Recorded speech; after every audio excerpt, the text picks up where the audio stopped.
L'information de la non-candidature du Procid Ouattara a été l'information la mieux gardée ces temps-ci, alors que les fuites dans les milieux informés sont souvent courantes dans le pays.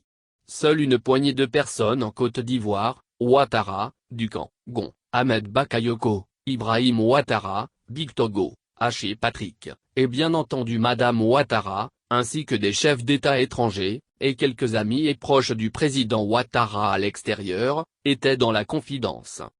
Le jeudi 12 mars 2020, une réunion du RHDP est annoncée. Sous la présidence du professeur, le processus de la convention du RHDP pourrait s'enclencher plus tôt que prévu, et le candidat désigné fin mars 2020, au lieu de juillet 2020 estimé. Le retrait de Ouattara pourrait bousculer Bédié et Babo soupçonnés de vouloir être candidats. Une fronde dans leur parti n'est pas à exclure, car de plus en plus de cadres souhaitent que les deux acceptent d'ouvrir le jeu, comme l'a fait le président Ouattara, en paix avec lui-même et soulagé, par rapport à ses engagements et à sa parole. Si son candidat gagne tant mieux, s'il perd peu importe. La Côte d'Ivoire doit vivre après 2020 et après Ouattara, tel semble avoir été l'élément de sa prise de décision, et de son refus de payer à nouveau de sa personne. Le chef de l'État a réussi à faire baisser la tension dans le pays, à dédramatiser l'avenir par la décision prise et annoncée.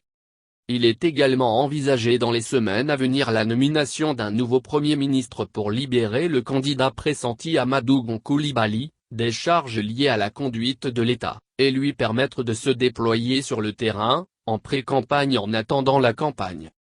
Dans la foulée, Alassane Ouattara pourrait s'investir de plus en plus lui-même dans la pré-campagne, et sur le terrain, en laissant déjà l'équipe qui va lui succéder, gouverner, et prendre les principales décisions. Mettre déjà à l'épreuve, prendre le recul pendant qu'il est encore là, et montrer qu'après lui, ce ne sera pas le déluge, car il y a les hommes qu'il faut en place. Tel semble être le message. Alors que certains opposants avaient des doutes sur le leadership du candidat pressenti, l'assurance et la certitude du chef de l'État sur le choix de l'homme, ont de quoi faire réfléchir par deux fois, ceux qui pensaient que celui qui est pourtant surnommé le lion, pouvait être un mauvais casting. La question est de savoir comme Bédié et Babo, les hommes de la génération d'Alassane Ouattara, vont réagir, ou comment les jeunes qui sont dans leur parti vont réagir.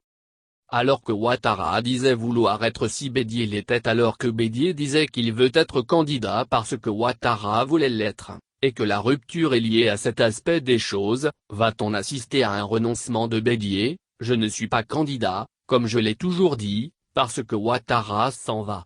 En 2010, j'avais dit que c'était mon dernier combat. Je tiens ma parole. Rendez-vous en juin 2020, pour savoir ce que Bédié et le PDC décideront entre la passé et l'avenir.